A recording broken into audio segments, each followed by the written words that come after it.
Keith paints.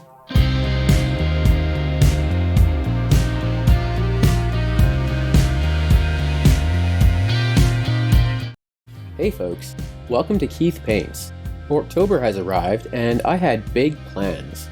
I'm a patron of Mecha Miniatures on Patreon and have a nice collection of feral orcs, Champa riders, and more to build an army of Beast Snega proxies out of.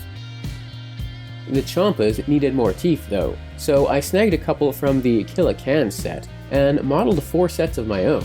They don't even look that bad. Then I was like, why don't I cut some horns off and give one a steel plate for the knob? And I really like how they turned out, and wanted to model some snake skull shoulder pads for everyone, but unfortunately I had gotten a little carried away and ran out of time. I wanted to print them all in single pieces, so I still had to do supports for all 20 orcs and 8 Champa riders. I don't really have a proper printing setup at home just now, so I've been going out to my brother's when I can and sleeping on his floor so I could use his. Also, his is like 3 times the size and 4 times faster than mine, so I could theoretically get more printed while I was there. We ran into a few strange printer glitches though, which delayed things a full day, and necessitated some reprints on subsequent days. I also managed to under-support the magazines on half the weapons, so I can't blame it all on the printer. We also had a few settings issues too, one of them being me not understanding the difference between lift and retract speed, and changing the wrong one, resulting in the loss of the entire last print, which had all the missing pieces on it to make up full squads. I would have had 20 feral orcs, 4 Champa riders, one of them a knob, as well as Dr. Jibby Jab and 2 Grot Orderlies. Instead, I have 19.5 orcs, with some of the rest missing legs or magazines for their pistols, and almost 3 Champa riders with 1 knob among them, and 2 Grot Orderlies, one of them missing feet. To make things worse, I also had issues with his cleaning stuff and sonic cleaner. It left half of them sticky and no amount of ISO or scrubbing would get it off. I think the cleaning stuff needed to be changed. But I sprayed them anyway and the paint cracked a little on some of them. This whole project was getting pretty disappointing and I wanted to just shelve it for now. I should be able to get back to my brother's in December to print more, but I really wanted to have something for October, so I took stock of what I had and found I had just enough to make 1 squad of 10 boys, including a knob and a gunner.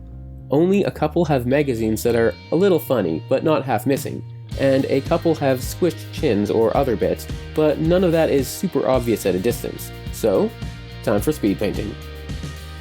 The plan all along had been speed painting. Airbrushing this green onto 20 orcs took less than an hour, and these orcs are mostly naked, so they're mostly already done.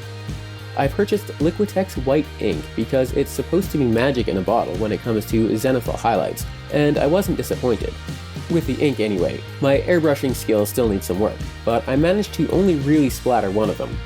My brother had some, I think, sap green of the same Liquitex ink, which says semi-opaque on the bottle, so I used that over top, hoping it was translucent enough.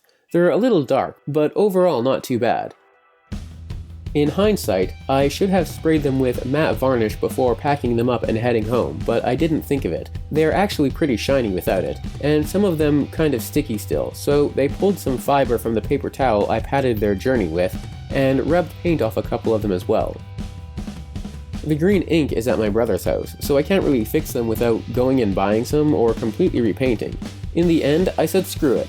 I've been trying to embrace the speed painting ethos of good enough. I have a tendency to spend way too much time painting things, and part of the point of this army is becoming happy with holding myself back.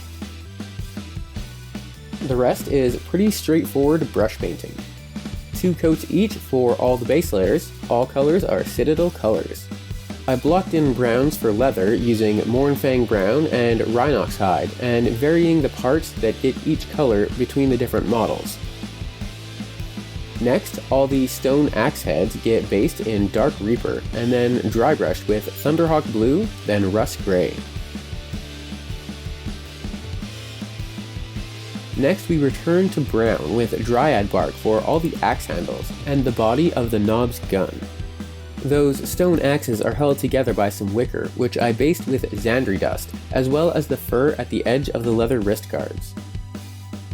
All the pistols I covered completely with Leadbelcher metallic paints. For tongues and teeth, I used Corn Red, and then Ushabti bone.